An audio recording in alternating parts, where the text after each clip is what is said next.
গাজায় অস্ত্র ব্যবহার ঠেকাতে ইসরায়েলের ওপর অস্ত্র নিষেধাজ্ঞা বহাল রাখার ঘোষণা দিয়েছে কানাডা।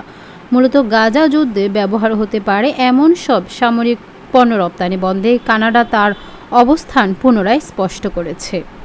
কানাডার পররাষ্ট্রমন্ত্রী আনিতা আনন্দ এক বিবৃতিতে বলেন, গাজায় ব্যবহারের সম্ভাবনা আছে এমন সামগ্রী রপ্তানির জন্য 2024 সালের জানুয়ারি থেকে কোনো নতুন লাইসেন্স অনুমোদন করা হয়নি।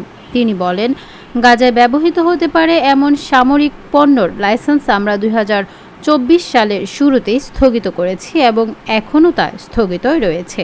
আনিতা আনন্দ বলেন, কোনো প্রতিষ্ঠান যদি বৈধ লাইসেন্স ছাড়া সামরিক সরঞ্জাম রপ্তানি করে তাহলে তাদের বিরুদ্ধে আইনানুগ ব্যবস্থা নেওয়া হবে, যার মধ্যে জরিমানা, জব্দ এবং ফৌজদারি অভিযোগও অন্তর্ভুক্ত রয়েছে।